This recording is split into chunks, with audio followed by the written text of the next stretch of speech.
time to have another chat with State Representative Tacky Chan of Quincy for our Tacky Talk podcast. Hey, Tacky, how are you today? Hey, good morning, Joe, on this very sticky and sort of kind of warm Wednesday morning. Yes, we're launching right into summer on cue here. It's going to be like 90 degrees, so look out. Here we go. Yeah, we had some torrential rainstorms. As I talked about last week, we had that weird drizzle, kind of coolish graduation for North and for Quincy High. And then I've been out and about to a lot of events actually since May forward. I think I've been out doing something. I think about 10 consecutive days at a time, it feels like. I think some actually were 10 consecutive days at a time. And we're hitting that hard part of the season where the State House public hearings come full gear, as well as advocacy days. For example, I got an email this morning regarding one of my bills on allowing seniors in public subsidized housing to keep their pets with them by law, obviously within some regulations of being reasonable. And the Humane Society is looking to do an advocacy day, which I am going to be participating in at some point this month. So, and that just popped up this morning for, I believe, the 24th. Today's the 18th. So, these things are now really coming in hard and fast about things not just in my bills, which is I use the example, but other people's important issues, and just trying to keep up at this point. I can't do it all. I do send staff out, whether it's a virtual meeting or a human in-person meeting, to cover for me. And we are at that stage where it is very active. Like Law Day was last week, QCAP was last week. Speaker Morano received 2 awards in one day, one at Law Day and one with QCAP.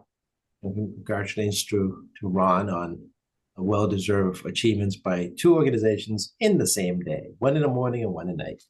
So this is kind of the lifestyle we've moved into this time of year. Tonight is Work Inc.'s annual award meeting. I'm a board member there still.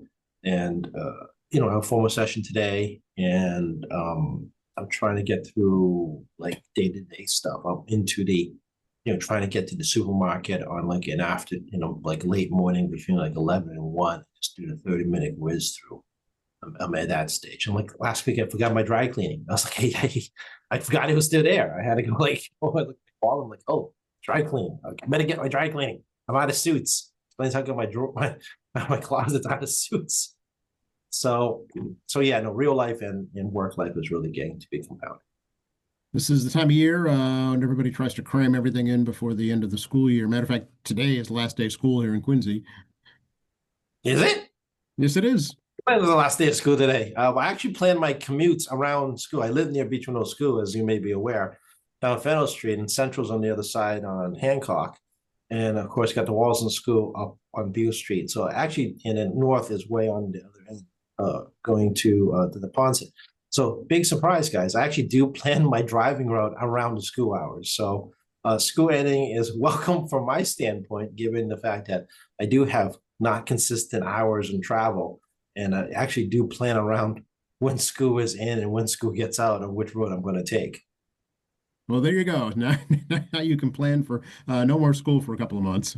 Yeah, freedom to drive during certain times of day. It was fun to see you at the Flag Day parade. The weather held off for that, thankfully. Yeah, as promised, raincoat and hat. If you all were wondering, I did follow through on that with an umbrella in my pocket, sneakers, my black sneakers, and it was an incredibly wonderful parade. I have to give a ton of credit to the mayor and the city departments, as well as all this people who showed up in the weather. Obviously, the biggest crowd was at Veterans Stadium on the corner of Southern Artery and Hancock, and and all the people who came out and worked on these floats and worked as the band and wore the costumes. It was a great celebration of Quincy's 400 years, and people forget I'm old enough that know what Child Ward is. I spent a lot of time there as a kid, and the memories it holds regarding big parts of my life. But I mean, celebrating places like Howard Johnson and Woolsworth, right? 2 places that one I we don't remember because Wallaston Station was already built because the original Howard Johnson was at Wallaston Station. But I remember being at Howard Johnson's at other locations as a kid. The Wharf counter is legendary. If you had to go buy your school supplies down at Paperama, you would definitely have to go by the Wharf's counter to buy school supplies. So, of course, they had the go downtown Remix and Sears, and of course the Bargain Center, that display, as well as the historical displays of the Adams houses and the importance of scouting and yeah, and just incredible marching bands. I really can't speak enough how good it was. So definitely watch it on QATV. It's replaying on whatever schedule Joe is working under. And I think there's a YouTube with this as well, if in case you didn't catch it in person. And yes, we got extremely lucky. The morning was getting me nervous, and the weather report's like it's going to clear by the evening. But again, it is the weather report, and we are in New England, so anything can still happen. Yeah, thankfully it did clear out enough anyway. The fireworks were pretty low, but they went off anyway. Yeah, I went straight home from the end of the parade because I live 15-minute or less walk, depending how quickly I walk, back to my house. And me and my mom sat on the front steps and watched the fireworks. I live on the other side of Blacks Creek Marsh. I can get a clear view of patch and field from with the trees. I can't see over the trees, obviously. And yeah, even though we had a beautiful view of it, what was it, 850-ish, for about a 20-minute display. And it's, I think, one of the biggest and longest displays the city's ever done. Yeah, I would agree because I've been to well, a lot of parades, let me tell you. And this was yeah, by far the biggest and best for sure. Yeah, no, without a doubt. And also, much thanks to Boston, I'm sorry, state troopers coming in with their horses. And of course, the Quincy police being a high presence given the circumstances on Saturday. Saturday was a very busy day on so many levels. Indeed, indeed, both locally and nationally for sure. A lot going on, good and bad. And regretfully, yes. Unfortunately, violence against elected officials is not unheard of in the United States, but extraordinarily rare. It's extraordinarily rare. We're not some banana republic where people are killed regularly. I mean, you have that Colombian federal senator that was shot about a week ago, and I had mentioned before that in Japan, in Mexico, we had I think up to 45 plus murders of candidates and elected officials. And then the president of Korea was stabbed in the neck in an assassination attempt last year. And of course, former Prime Minister Abe was killed by a makeshift weapon, I think more than 2 years ago now. And yeah, no, it's open game for elected officials. And generally in America, this is a fairly safe country. And we're people pretty respectful overall. But it's still shaking when you have any elected official murdered, especially one guy with a list of 45 folks and was basically knocking on doors to find out somebody was home. And this was clearly premeditated.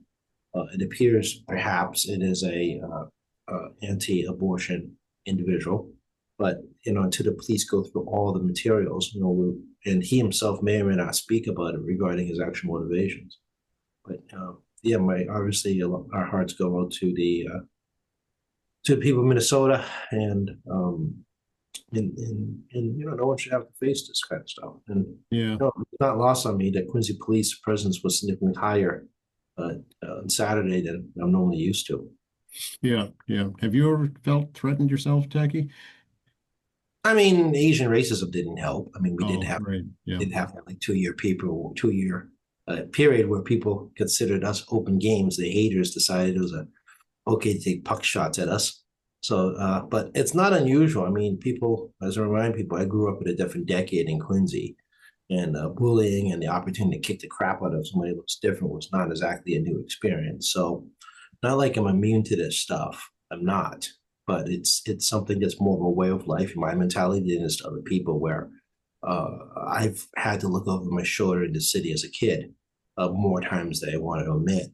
That other people never had to feel that way. Mm. So, you have that element that's a little bit different with me than other electeds, and then whether or not you me being concerned about being assaulted or something like that. No, I mean, again, I'm used to looking over my shoulder regardless. Do I want to get attacked as saying elected? No. Have I been threatened, like strange emails and stuff? Yeah, we send those to the state police. If this was 30 years ago, I would just brush it off as a joke or nonsense. But we live in an area that you send any kind of document or phone call up to us that appears even potentially threatening. The state police now wants it. I remember a time when bomb threats were kind of like oh hum at the state house. It was like we're one every week minimum. But until the threat was verified, they didn't bother telling us. Nowadays, it's much more common. And those who visit state house knows there's actually no protections for us. We're against the street, the building. Mhm. It's not like it's hard to get to. Other state houses, especially the newest ones, have about a 1,500-foot barrier with difficulty for anyone trying to ram it by driving through the area. It's actually not easy to directly drive into a state house around the country.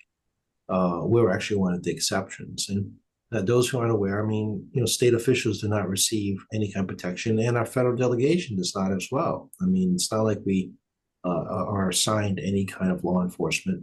And that includes the federal delegation, unless you're like high leadership in the federal delegation. And when we had the insurrection in January 6th, the state police had us on a conference call, informing us of high security protocols at the state house. But also that if something happens to us at home, call your local cops. When they don't have the capacity to be there, they're not going to be there. So, even after the insurrection, I didn't call Quincy Police and say, hey, I like to have a detail up in front of my house. Mhm. I didn't do that. Yeah, I think the governor has some sort of security. Does she not? The governor, the attorney general in particular, has a security detail. Okay, yeah. District attorneys have security details if they want to use it, which is also another different conversation. But they have the capacity for security detail if they need one. Okay. And then the state auditor has a security detail, which I thought was a little peculiar. Never seen that. The Secretary of State, I believe, is entitled, but never does, and neither is the treasurer. Okay. I've seen either one use security detail, or perhaps they have in the past, but it was an isolated situation, not a everyday occurrence. Right. So minimum, the governor and the attorney general get security detail. The rest of us aren't. Sure. And maybe Lieutenant Governor maybe too. The LG does. I'm sorry. You're right. Yeah. The LG. Yeah. Okay. All right. Yeah. Just curious. Just interesting. Can I get back to your the senior housing issue? Are Sure. seniors allowed to have pets in public housing? It's a case-by-case basis from the housing authority. Oh, okay. This one to give everyone the right to have their pet, again, within regulations. I mean, Okay. So I think people agree that you have a well-behaved pet that doesn't cause any problems. And, it's important to seniors because as human beings, most of us really need to care for someone or something, whether it be, human being or a pet. And some people care about their hobbies, but people need to care. And it's an essential part of being alive and keeping us alive.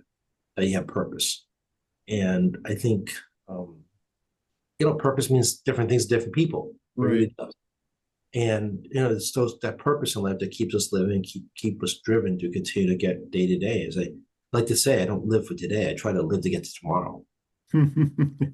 Yeah. Do you know what the policy is in Quincy? I don't remember. It's been a while. Trying to remember. I remember long time ago, back when I worked in Morrissey's office, there was a pet problem which they did not allow have pets at Quincy Housing Authority. But that we're talking about back in the Morrissey days, well past Okay. 20 years now. And that was a big controversy. I can't speak to the policy today. I believe you can have pets today, and I'm not sure. You have to talk to Jim Rabbits. I can tell I'm kind of dating myself by remembering there was one still policy, but that was a very long time ago. Okay. All right. Yeah. It's just I should know that too, but I don't. But I'll find out. Yeah, let me know. It's not a conversation I've had with him. Although I did find out, much to my surprise, that the Quincy Housing Authority is going to be putting up or attempting to this no finalization of this. 94 new senior housing units at O'Brien Towers and Walston Center. Yes. Representative from Walston, they've lived here pretty much my entire life in Wallaston. I didn't even know there was a public meeting, nor did I know there was a plan. I didn't even receive like a notice or anything from anybody, but even just as a resident, much less sitting elected. Oh, okay. At O'Brien Towers?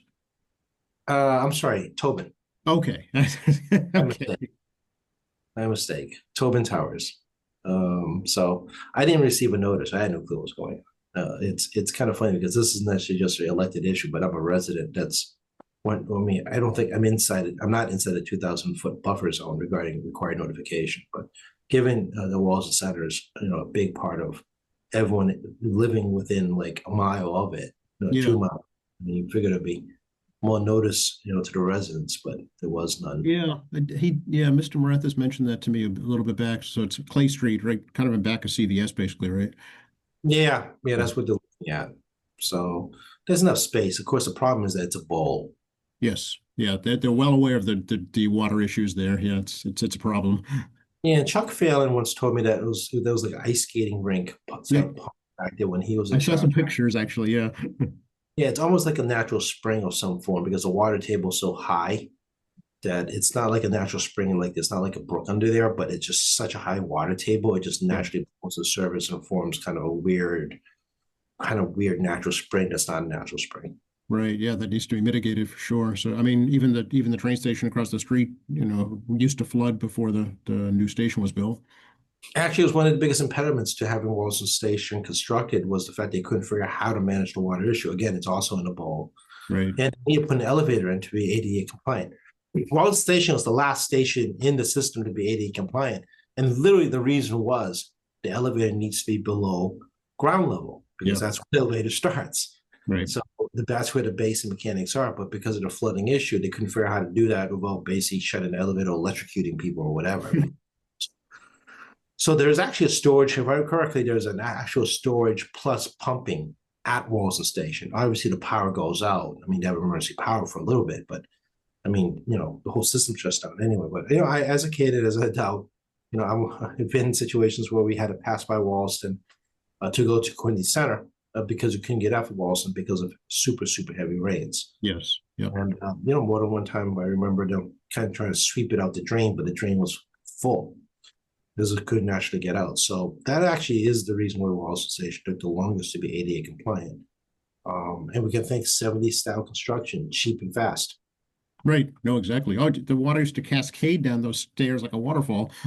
Oh yeah, and it's a lake at the bottom. Mhm. So, but no, you can blame cheap 70s construction. I mean, those stations were built in the 70s, fast and low value. And as we talked about MBTA problems, the whole system's riddled with the fact since they're built in different decades, with different standards and different costs associated with it, which means some places were done super duper cheap. They keep finding structural and inconsistencies in engineering. With Philip Ng at the MBTA, who's the general manager, who is actually an engineer by profession before doing management work, is really, really challenged. I think people don't understand it. This is a nasty jigsaw puzzle built over many different decades, done on the cheap in many places. And as a result, trying to get a uniform looking safety standard and even equipment standard across the T is very costly and an engineering nightmare. Right. Yeah.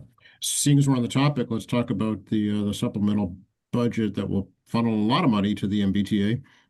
Yeah, about at least $300 million from the so-called mayor's tax surplus money is going to go to the MBTA. The money for the surplus on the mayor's tax still can only go to education and transportation purposes. And given the crisis of the T's structural deficit, which has been kicked down the can for so long that it's finally no further to kick, the surplus money and in the budget, we've baked into the mayor's tax, actually a good portion of the mayor's tax into MBTA now. Yes, 2/3, I think, for the House bill. I think the Senate is a little less. Yeah, Senate's a little bit different because the Senate is obviously smaller, but they also have less senators directly impacted MBTA in the Greater Rail system if we don't count the commuter rail, because Greater Boston has actually less senators than than outside Greater Boston, believe it or not. Hmm. There was a time when it was actually 20% of the Senate was Boston senators when I Hmm. first started working there. So, how quickly things have changed in the Senate, where I think they're just at 10% of the Senate, maybe 15%. I mean, it's like, I think six now in the Senate. They're really Boston senators. So, I mean, Senate political strength is very different from the House in Boston, where I think the Boston delegation, I remember when I first started working at the State House many moons ago, like 35, I believe. Now they're about 23, give or Oh, take. wow. Okay. Yeah, give or take. Give or take. I have to look at the list again, but I believe it's like 23. I have to look. But I mean, things, this is the nature of demographics, and majority of the population now lives outside the city of Boston. Hmm. So, but yeah, those of us in the greater Boston MBTA area obviously advocate for the MBTA. Those outside the MBTA service area isn't very interested in the MBTA. This is politics 101. Right, right. Although it could go to regional transit agencies too, right? We do put money to regional transit agencies, but not in the same size as the MBTA. Sure, of course, yeah. And regional transit is more decentralized. People talk about regional transit agency like it's one entity. It's not. They have specific, sometimes have their own regional transit. Brockton Hmm. comes to mind. And then you look at some other communities in Western Mass, where there's a coalition of local governments that maintain regional transit agents together, because you go to places like Berkshire, it's all so far apart. Right, right. Just geographically, right. It needs to be done that way in order to be efficient. Yeah, and those of us in the greater Boston area is supportive of regional transportation, because we do understand the value of it, since we live in regional transportation ourselves, the economic and societal benefits regarding public transit. So not surprising, those of us in the greater Boston area are very understanding of the issues of regional transit, and we're very supportive of regional transit outside of our constituencies. Sure. Uh, so yeah, a good portion of money goes to that as well, and also the highway stuff. And then where we didn't use this to backfill potential federal losses on funds. We did it did in peace and other deficiency supplemental budget, which is bill paying, which they released some money early out of conference committee, uh, Hmm. some small parts of education funds that has reached end. Yeah, yeah. um, and we don't have to do any migrant money at the moment, because we're actually closing the migrant center actually this month, I believe, in Quincy.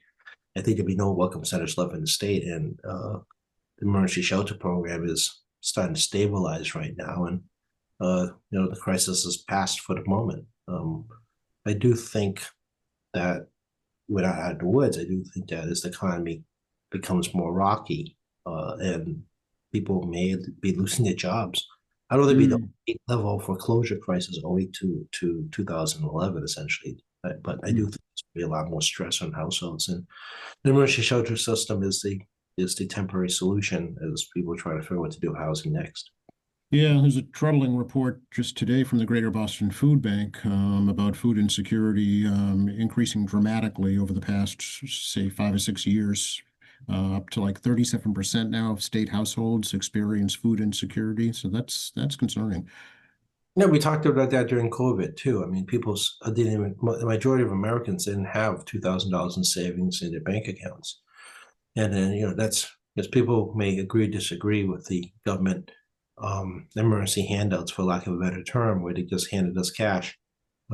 Many parts of the country that paid someone's rent for probably 3 months in some instances. Hmm.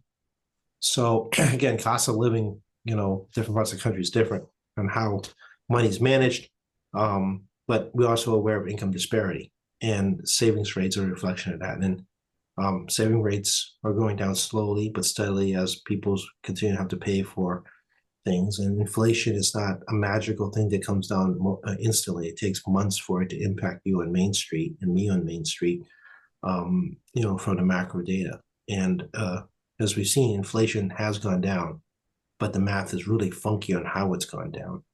And again, we talked about this all the time now for literally like 2 months. Gasoline prices are not going down. No, they're And going up actually because price of oil has gone up now. yeah, because of the situation in the Middle East. But when oil was under $60 a barrel, it should have been closer to $2.30, and it wasn't. No, it's over $3, and even in our area, I've seen. Yeah, I mean, very confused, because you look at the last CPI data, energy is the one that went down the most. Yeah, Ignore eggs was a whole thing, but I mean, yeah, energy was the thing driving down inflation. You look at the rest of the costs, they weren't exactly, household goods weren't exactly driving down inflation. It was really just one segment of the CPI calculation. yeah. I mean, do you think the conflict in the Middle East is somewhat to blame? Well, I mean, there's a global problem, right? I mean, as the president correctly points out, I mean, there's wars breaking out everywhere, civil wars as well as cross-border wars, and it's not just limited to the Middle East and Europe, but there's stuff going on in Africa. Myanmar still in the midst of the civil war. You've got conflicts actually going off all over the place, or various type of domestic problems as well, and changing spheres of influence. So yeah, I mean, the Middle East is still driving a lot of it. People have already forgotten that things coming out of the Suez, still has been under Houthi attack nonstop for literally like 6 months plus now. And between the US, the UK, and the Israelis, kind of, keep picking off these guys shooting essentially missiles and bazookas or whatever. I mean, they're just shooting stuff at ships. Oddly not the Russian ones, but everyone else. It's a big problem regarding shipping costs, and also transporter shipping if people don't want to go that direction and take the longer route, which again is bad for carbon footprint, well as higher insurance costs. In the Strait of Hormuz, and not the Red Sea, but the great, my geography is bad. But I mean, 25% of all oil has to pass Strait of Hormuz, which the Iranians have historically shot at ships, and people forgot they mined it. We're just talking before the show started. I mean, I'm old enough to remember Ronald Reagan, flying U.S. flag ships into the Strait of Hormuz for a battle with a battalion to get minesweeping out, and you take a shot at anybody's ship, the U.S. was going to retaliate. Yeah, and help cool tensions down a little bit in the area. And if you look at the Middle Eastern conflict, I was talking to a friend about this over dinner last week. It is really a conversation of like 4 years. It's not a conversation about the last 3 months. If you have to think about this, and someone's going to be writing a book at this at some point because there's too many moving parts. A lot of stuff was going on even before the October 8th massacre. There was a lot of stuff happening in the background, and it all came to a head really, in the last 2 years, but especially in the last 6 months in the Middle Eastern power struggle shift. So, for example, I mean, we talked about the fall of Syria some time back regarding the Assad regime, where him and his father were basically murdering like a third of the country at one point. I mean, it's just terrible human beings by far and none. But people, even before that, people don't realize that the Russians had withdrawn from Syria because of the Ukrainian war. Hence, the Assad regime lost the war. And basically, Iran funds the Assad regime because they need water access to a different area. They use Syria as the other access area to get to the Mediterranean. And also, when I was a kid, and it's true, Syria, the barren areas of Syria were, terrorist training grounds. I mean, Clinton sent cruise missiles into those areas to take them out. Obama sent them in to take them out. Reagan sent them in to take them out. I mean, Syria is one of those places where the U.S. will target terrorist camps on the backside where nobody's living there, try to find and just hit them with cruise missiles and today's drones.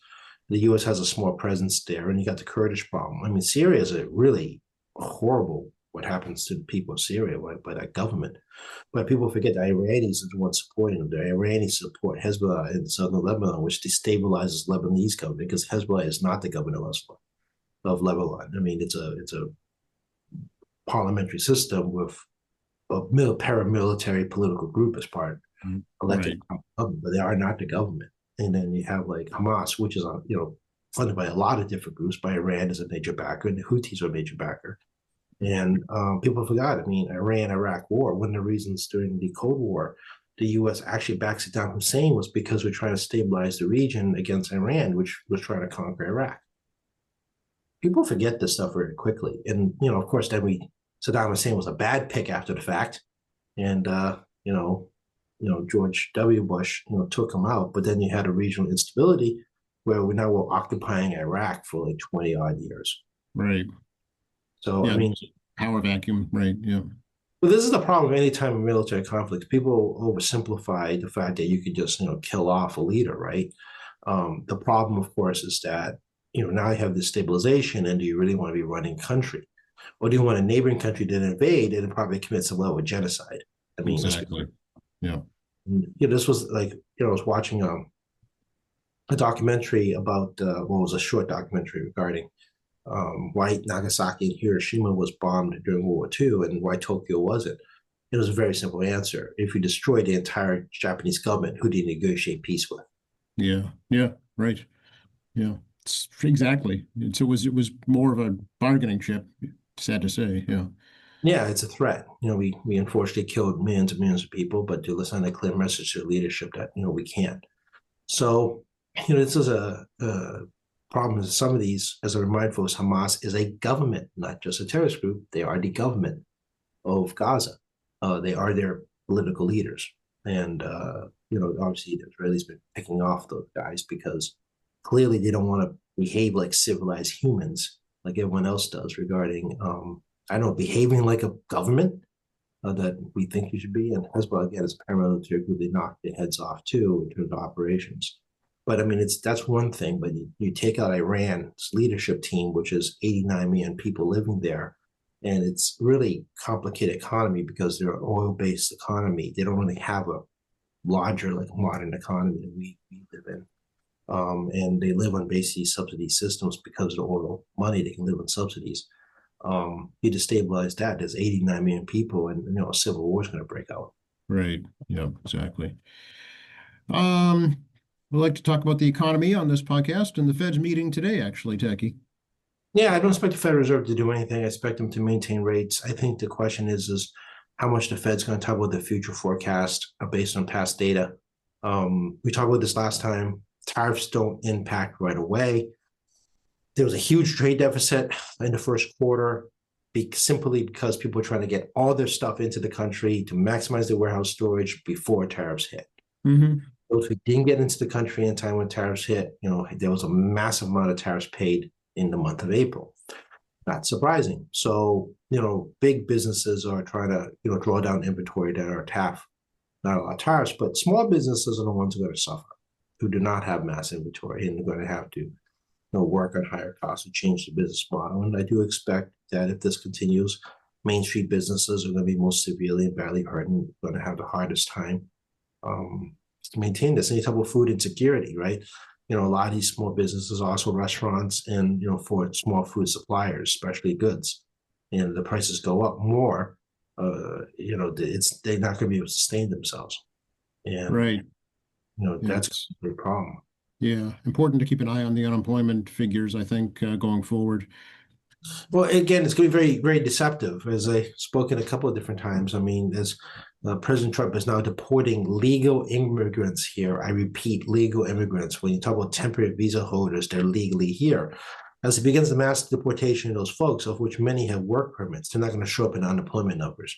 So that's why I have to look at the JOLTS, jobs openings report, to try to figure what's going on here in the macro data, because the job openings report relationship is a reflection of whether or not there are jobs available. If the JOLTS keep going up in vacancies of jobs, generally that should mean higher unemployment. Mm. But if there's no higher employment, there's a data set problem, which I keep discovering economists and talking heads are misunderstanding because there's this now myth that he's deporting only undocumented. That is fiction. He has gone to Supreme Court and did get permission to deport temporary visa holders, of which they are workers. So this is going to be really messy because, people get caught in the smokescreen of so much stuff going on here. It's hard to pinpoint what's happening. But the macro data is not going to make a lot of sense. I mean, ADP, which is not everybody, but I mean, the payroll numbers were not growing. Job openings are increasing. and people staying, more people taking unemployment, but unemployment overall doesn't shift, even though there's more people on unemployment. So when 3 out of 4 data sets claim that we're going to have increased unemployment, but the big data set on unemployment isn't correct, they reflecting the other 3 data sets. There is a real problem here regarding what's going on in this country, and it's going to be one of those problems that are going to scratch your head regarding the data versus Main Street. How come the data says one thing, but Main Street's behaving another? Yeah. There's a report that retail sales were down sharply. People cutting back because they basically stocked up before the tariffs hit. You're right, and also, but consumer confidence went up again. Yeah. So retail sales are down, but the Chicago consumer confidence went up. Again, welcome to the data problem on the macro level, and this is something the Federal Reserve has to kind of reconcile over there too. They're trying to figure out what's really happening yesterday, much less trying to predict tomorrow, because I can't understand what happened yesterday because the data are in conflict. Yeah, they're really caught in limbo, I think. Yeah. Yeah, everyone's caught in limbo, just trying to figure this out. I mean, COVID numbers were all insane because it was COVID. The macro data really was kind of bizarre. Right. But now you're getting to this, period of different type of economic uncertainty, but nothing's syncing up. Generally, they should move in tandem. So if consumer confidence is bad, consumer consumption also goes down. Mm-hmm. But that's not the case here. Consumer confidence went up, but consumption has gone down. Yeah. And with service-based economy, it's like 70% of our economy is service-based. So consumption, U.S. consumer consumption is crucial, not necessarily just for U.S. businesses, but for the globe. U.S. consumes more stuff than any country on the planet, hence the trade deficit. Mm-hmm. Mm-hmm. The raw number and consumption of imports is higher than any country. We consume like the most of everything compared to other countries. And but it's not like it's the only one. I mean, if another big economy country, let's say China, which has supposedly 600 and 800-ish middle class people, they're showing actually no consumption either, which means it's not just impacting domestic goods, but imports all import goods too, because people aren't inclined to buy import goods because they're going to be more expensive because of the tariff systems in place in both countries. So as well, they buy domestic, but when domestic also is not picking up the slack, foreign goods brought into their country, the Chinese consumer is not spending, and it's going to create a death spiral regarding the local economy. You saw that Japan stagflation, right? That's 30 years of their economy. Argentina, opposite hyperinflation, created stagnation in the economy. The two economies that never made any sense compared to the rest of the world. So, unemployment and recessionary fears are happening in Canada. The EU is not quite recessionary, but there is a slowdown. The British have unemployment rate going up. I mean, major economies around the world, that isn't us, is feeling a lot of economic pinch. However, as I always say over and over again in this podcast, the world moves on American money. I don't care what anybody says. We're the biggest consumers on the planet. If you're not consuming and I'm not consuming, it affects other businesses overseas, which then also create unemployment. That's how much influence we have as consumers. We can actually shift a country's local economy if we stop consuming. Wow. Yeah. It's the old adage of all your eggs in one basket, right? That's why, because there is no other place to consume. You can't replace the American consumer. Yeah. It doesn't exist. I mean, our per capita is almost $86,000, I believe. China's per capita can't get over 25,000. Yeah, there's the disparity right there. Yeah, volume doesn't compensate from sheer spending power of households. So you may have a bigger economy because the middle class is almost twice the size of the United States. And they have more people consuming. The problem is, even though they can do that, per capita is so low, the sheer volume of humans does not replace the insufficient money they have. Right, the buying power that we have here, yeah. Yeah, Europeans have actually a higher buying power, but they also have a lot of different mechanisms, not just domestic protection of industry, but also have different social services that keeps up their buying power. And smaller countries, meaning any country that's less than China, the United States, is very dependent on government spending as part of their economic mobility in terms of moving their economy. The U.S. is actually much lower by percentage of GDP regarding economic stimulus from the federal government, which is under 20%. No, it's under 25% now. So other countries, you see it's closer to 40%. In the case of Argentina, it's just like an 80 percentile. I mean, it's just ridiculous. Is that right? Wow. Yeah, you can't run an economy on government spending. It just can't happen. That was Argentina. So, when I say smaller economy, we're still talking trillions, but Texas and California is bigger than most countries on the planet by themselves in GDP. So it's really not as simple because Americans have a bad habit of comparing us to everybody else, and it's no comparison. It's not even close. Where we're closing on $30 trillion GDP. We're skyrocketing there quickly. China is a stagnant 19-ish, 20-ish, depending whose number you use. But then you go to like a deep drop to like Germany and Japan where they're floating at $5-ish trillion. I mean, how do you compare, our economy that's 6 times bigger than number three and number four? And I think this is something that people in this country just don't understand. It's like, we are the biggest, and we are able to influence economies by you choosing to spend or not spend your U.S. dollars on whatever you're doing at home. And the Trump administration has a bad habit also telling everybody that like we're on equal footing, that they're taking advantage of us. Like, I get the statement. The macro data kind of gives the indication, but he overlooks one simple fact: is that the U.S. is the biggest consumer on the planet. It's just that simple. So, it is not equal footing. We're always going to have the advantage, no matter what happens on a global level. Yeah, and there's always going to be somewhat of a deficit. It can't be equal. The numbers wouldn't allow it based on those facts. Well, that's an interesting question, right? Is deficit's bad? The answer is depending who asks, whose economy is asked. So it'll give Yeah, you kind of the contradicting point of view, right? On the one front, deficits are bad because the US dollar is strong because the US consumer is spending a lot of money. So the more US dollars you spend on foreign goods, the more US dollars is the dominant currency on the planet because Mhm. people action US dollars because we move everyone's economies forward. So then you have a deficit, but it creates a situation where everyone's super dependent on the US dollar. Like, even though people de-risking the US dollar globally with the Europeans moving to euro in particular, but if you look at the global level, it's like 70 plus, over 70 plus of all transactions are played as US dollars. Why? Because we buy the most. The results tend to be a stronger dollar, but the US currency is pretty much acceptable anywhere on the planet regarding commercial transaction. Right. First, it's easy to convert US dollars to local currency. And some places will just take the US dollar, and other Oh countries, yeah, they just take the dollars. yeah. They'll do the conversion themselves. And Right. then It's worth it for them. Right. Yeah. exactly. And then most of the planet is pegged to US dollars. So whatever their economy is, their GDP is so weak or just so small, it's actually easy for them to peg themselves to US dollar because the Mhm. US is the highest transaction thing in the world. Why? Because we consume the most. It isn't complicated on that front. On the flip side, right, the surplus creates a problem because it affects domestic jobs. However, Mm. manufacturing jobs are hard to bring back. We're a service-based industry now. We sell intelligence, for lack of a better term, and we sell services. But we do sell specific kind of specialized goods that other countries aren't either well educated or have good enough infrastructure to deal with, unless you're Japan, China, Taiwan, Korea, Japan. I mean, Germany, England. I mean, you have to be one Mm. of those really first world countries. But most countries do not have the specialty or intelligence or well, not intelligence, that's not the right word. I mean, the education and the technology to allow them to do certain things like big pharma and things like that, and complex machinery, airplane parts, and so forth. So the deficit is bad because it affects domestic jobs and our ability to export because of the U.S. dollar. Because now our stuff costs more expensive, but the other side doesn't have as much money. So how they can buy the stuff if they don't have enough money? Right.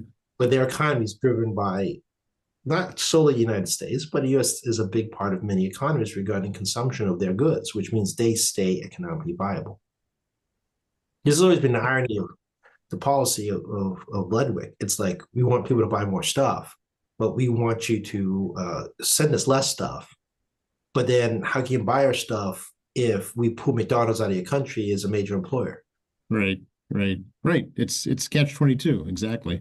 We saw that in Russia. When the Russia-Ukraine war came out, a lot of European countries and U.S. Businesses all yanked themselves out of Russia. McDonald's alone, I think it was like 6,000 plus jobs by All right. themselves. Yeah. Yeah, and when IKEA, even IKEA, which is not like a huge company, but I mean, they had created gaps of thousands of jobs because of the spill off effect when Yeah. business creates economic development in this area. Yep. So, I mean, Russian unemployment skyrocketed, which is why the government intervened and arranged to have one of the oligarchs buy all the McDonald's and rebranded it from McDonald's so they can keep the jobs in place. I Yeah. mean, the U.S. can make you really poor if the U.S. investment goes away. Yeah, it's interesting to watch from an economic level for sure, the way the impact hits different countries. Well, I mean, we have a real life example. I mean, again, we all have short memories, but we have it was called Russia, right at where the Ukraine war started. Ignore the ruble and that kind of crazy action. The volume of jobs that were decapitated by U.S. investment leaving Russia was enormous. And the only reason they're able to maintain this is because the government literally stepped in and took them all over and gave Yeah. it to an oligarch to run that business. So, I mean, there's already a real life example of what happens when you pull all U.S. money out of a country. Right, right. Back here at home, still in budget talks, I'm guessing, at the State House? Yeah, the conference committee is still going. Fiscal year ends June 30th, as we talk about every year, as long as our budget situation is stable. I fully expect that we normally do. We tend to miss our deadline. I mean, it's almost like you accept it now. But if this budget situation is stable here, we can go over a bit. But depending on how to get this done in the next 30 odd days, I mean, we may end up doing overrides in September as opposed to trying to do it before the end of July. And as you're all aware, the rules debate continues in conference committee and creates some trying to figure out how this is going to play out as chairs because it's not like I'm privy to the conversations. I'm subject to news service like everyone else on that kind of thing. But it also impacts how chairs are going to operate. So stay tuned. We'll see how this plays out. But I expect the next 30 days, a budget will come forward. And again, I'm not exactly the most positive person, but I don't see a doom and gloom scenario yet. However, we'll see how Congress behaves. I mean, the U.S. House formalized largely so-called DOGE cuts, which we'll see if it actually will get through the Senate. And of course, this massive tax package and spending, that's what I refer as a budget bill that Senate just released, really decapitates certain clean energy sectors and EVs, which will have a big impact. But it's going to impact most, believe it or not, Republican states that were looking for manufacturing. Solar panels are being built in South Carolina, not exactly a Democratic state. So we'll see how that plays out, where you have at least half dozen states that are Republican states that directly benefit from manufacturing associated with renewable power. Ironic is that you have Republicans will stay advocating against renewable power, but it's becoming an economic engine for them. Yes, yes. When it hits home, all politics is local. It is, but there's always this dichotomy of political philosophy I find fascinating, particularly in the new structure of both political parties' thought. And the Republican Party is kind of fascinating in the sense that those states do have like an anti-renewable tint, but those states actually are now dependent on federal money to create modern manufacturing, which is building solar panels, wind turbines, generators, and things like that, which is the future for the next basically 50 years. So those are going to be steady manufacturing jobs that, Biden administration wanted to bring back, and he started doing it. The Trump administration wants to bring back manufacturing too, but he wants to bring back manufacturing that requires enormously cheap labor and low education levels, as opposed to going after things that we can compete better in, where it requires higher education levels, better technical training, better vocational training, and requires the already pre-existing technology in your own country to actually move that forward, as opposed to building infrastructure. Right. Again, I get that we're living in this kind of world of political philosophy. I just don't understand. Yeah. Well, stay tuned for sure. Things are changing quickly. Well, if you go to South Carolina and you ask the Republican Party, are you for renewables? And I suspect the answer would be no, but what would that solar manufacturing plant? Then they have a seizure. Yeah, you want it both ways and you can't.